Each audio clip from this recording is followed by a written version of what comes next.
আচ্ছা, এখন বর্তমানে আমরা যেখানে অবস্থান করছি এটা হচ্ছে বাদিয়াপাড়া সরাবাড়ি, দুইটা হচ্ছে মাঝামাঝি একটা মাঠ। আর এখানে হচ্ছে ভুট্টার জমি, আর ভুট্টা হচ্ছে গাছ থেকে ছাড়ানোর পরে নিচে রাখছে এবং সেগুলো বাস্তা লোডও দেওয়া হচ্ছে।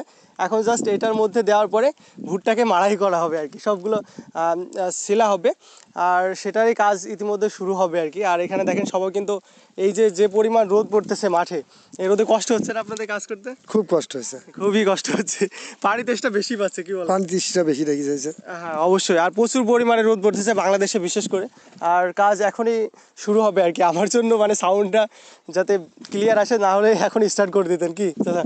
তো এখনই হচ্ছে স্টার্ট হবে। আর দেখেন আপনারা কিভাবে মানে ভুট্টা থেকে মাড়াই করে হচ্ছে ভুট্টাগুলো সেলা হয় এই মেশিনের মাধ্যমে আর কি। বর্তমান কিন্তু আমরা যেখানে অবস্থান করছি এটা হচ্ছে বাদিয়াপাড়া বাজার। আর বাজার আসার পরে দেখলাম যে হচ্ছে দাদার যে মানে গ্যারেজ আর কি। আর এখন দেখেন বাজারে এখানে হচ্ছে দাদার একটা সাইকেল মানে গ্যারেজ আর কি।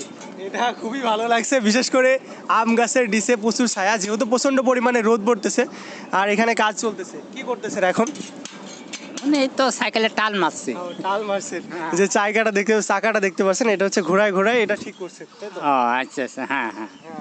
আর দেখেন মার্শাল্লাহ পিসের যে চাকাটা আর কি সেটা খুলে এখানে জাস্ট এই স্পোকগুলো টাইট দিতেছে, আর চাকার যে এটা ব্যাকা হয়ে যায় মাঝে মধ্যে, তো এটা ঠিক করছে আর কি। তো চলেন আজকে আমি আপনাদেরকে বাদিয়াপাড়া আর মোহাম্মদপুর গ্রাম দুইটা একসাথে ঘুরিয়ে দেখাই। আচ্ছা, আমার পিছে যে তামাক ঘরগুলো দেখতে পাচ্ছেন, এগুলো দেখে তো বুঝতে পারছেন কতটা তামাকের চাষাবাদ করা হয় এই গ্রামে, বাদিয়াপাড়াতে। বাদিয়াপাড়া শুধু এরকম বিষয় না, মানে বেশ কয়েকটা গ্রাম আর কি। তো এই গ্রামগুলোতে প্রচুর পরিমাণে তামাকের চাষাবাদ করা হয়। আর দেখেন তামাক কিন্তু এখন শেষের দিকে, আর যার কারণে তামাক এখন জ্বালাচ্ছেও না, জাস্ট ঘরগুলো এভাবে দাঁড়ায় আছে, না হলে কিন্তু আর তামাকগুলো জ্বালাতো। যেহেতু তামাক মানে প্রচুর জ্বালাইছে এই কয়েকদিন যাবত, মানে শীত থেকে শুরু করে, শীতের শেষের দিক থেকে শুরু করে এখন পর্যন্ত।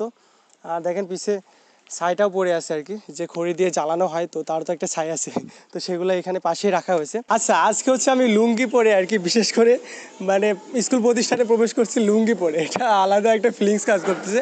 আর এখন বর্তমানে আমরা যেখানে অবস্থান করছি এটা হচ্ছে বাদিয়াপাড়া মোহাম্মদপুর সিদ্দিকিয়া সিনিয়র হাফিজিয়া মাদ্রাসা। আর এখানে বসা অনেক বেশি কষ্ট হয়ে যাচ্ছে। আর এই মাদ্রাসার পরিবেশটা মার্শাল্লাহ অনেক বেশি সুন্দর।